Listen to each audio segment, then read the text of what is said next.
Ladies and gentlemen, we ended the last segment of this Racing Post Postcast with a joke from Mr. Paddy Power, who'll be having a juicy bet on Big Orange in the Gold Cup. While you were away, my esteemed colleague, Mr. Lewis Porteous, also came up with a Big Orange related joke. Lewis, the floor is yours.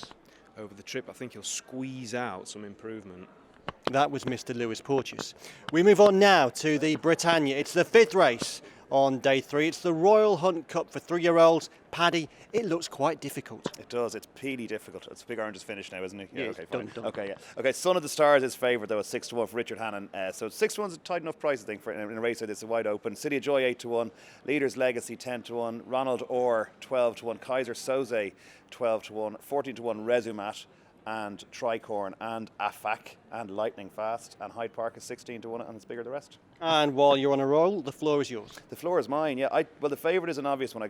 You prefer to be back at about 8 or 10-1 rather than 6-1. Obviously, just looks kind of pretty unexposed, and could be one of those ones that obviously has been laid out for today for the race and all that kind of thing. So, but at 6-1, I don't know. I wouldn't be backing him each way. I'd be going to either maybe just going on the nose and having a go. But I think the Queen might have a winner here with Matt's Prize for Roger Charlton. I think looks to be progressive, and there's a big price at 16-1. It could be worth a few quid each way. Lewis, I was with the favourite last time at Newmarket, and it was quite painful because he just painfully seemed to struggle in the dip, was all over the winner but didn't handle that downhill descent. This track, you'd imagine, would be more to his liking, but he's a pretty short price for a Britannia favourite. I'm surprised when Paddy read out those prices then. I thought it'd be bigger. He went into everyone's notebook, didn't he, basically, at Newmarket, and he has been on my radar, but it's too short. And is he that much inferior to, is he that much better than Ronald R, who beat him that day? I don't know. I think Michael Bell's thinks there's quite a bit more to come from them, and at the prices, I might, tempt a little each way on Ronald R, but good luck if you're betting in this, because there's loads of unexposed types in here, and it is fiendishly difficult. Yeah, I'd say good luck if you're Richard Holt as well, trying to commentate on this one with lots of unexposed horses that we probably don't know that well. Tony, I know you'll be desperate on this one. We haven't got much time, so keep it brief. Yeah, we've two long shots. Moritzburg. Sorry. Hang on, Tony. Go on. Moritzburg for Michael Halford, 7-length winner at the Listowel of an ordinary enough maiden, Lightning Fast for Ger Lyons. But as you say, it's a wide open race, and they'll be doing very well to be in the first 5 or 6, I'd say. Okay, we wrap up with what's often one of the very hottest 3-year-old handicaps of the year, the King George V Stakes. Generally, I like to back a horse trained by Sir Michael Stout in this race, but he hasn't got a runner this year, so I shan't be doing that. Paddy, of those trainers that do have runners, how are you pricing them?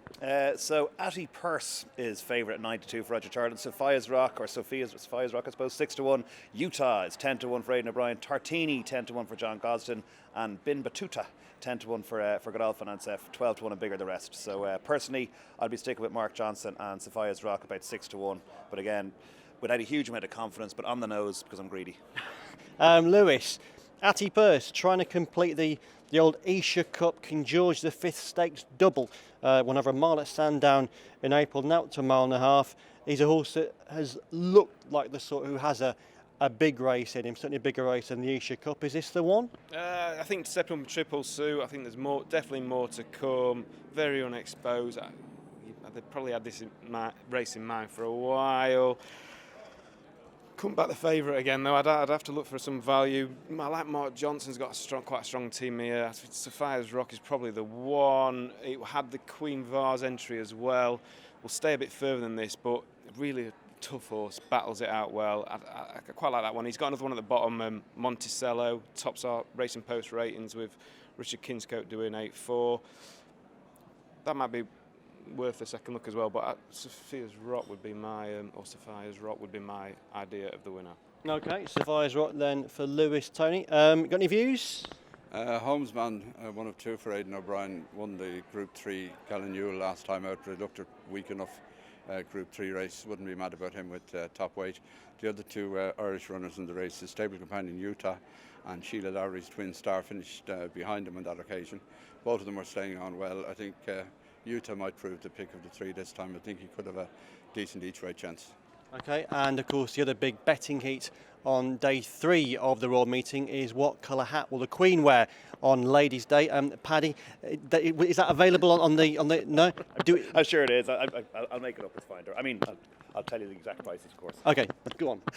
She won't be wearing green because she wore Right. green the first day, so Okay. that's unlikely. Yeah. I think with the way the weather has been Yeah. at this stage now, I know most people think this is live, but actually it's pre-recorded. So we don't Pre-record, know what she's worn the second day. So I think it's going to be either a light pale blue or yellow. And I'd say the prices are, at a guess, about 4 to 1, 5 to 1. 5 to 1 the field of Ish, Queen's yeah, hat. about Okay. that. Any views, boys? Was it Gamble on purple on Tuesday that went astray, but that she must have that outfit hanging up somewhere, so I'd say purple maybe. Tony, do you wish to add anything? Pink. Pink for Tony O'Hare. Boys wink. To make but indeed, yeah, often the case. Okay, best bets then for Ladies' Day Gold Cup Day at Royal Ascot. I'm going to say Droghade for Mr. Mottershead, Mr. Power. I'm going to say Big Orange. Big or juicy, Juicy. juicy Yeah. bet. Get pitch and a photo finish. Big orange. I tell you what, you get keeps on giving. you I'm telling get you. comedy on this one. But no jokes from Sheikh Zayed Road or no. No other jokes about anything else in the field. I've just worked on the Big Orange material last night, to be honest. Like, so. And you did it beautifully. So Big Orange for Paddy, Droghade for myself, Lewis. I think Maury's the best bet in the Ribblesdale, but please let Big Orange win. That'd be so good, yeah. Okay, so that then was the Day 3 Postcast. Do join us again tomorrow when Bruce Millington is the chair, finding all the winners for Coronation Stakes and Commonwealth Cup Day. Until then, goodbye. Check out Paddy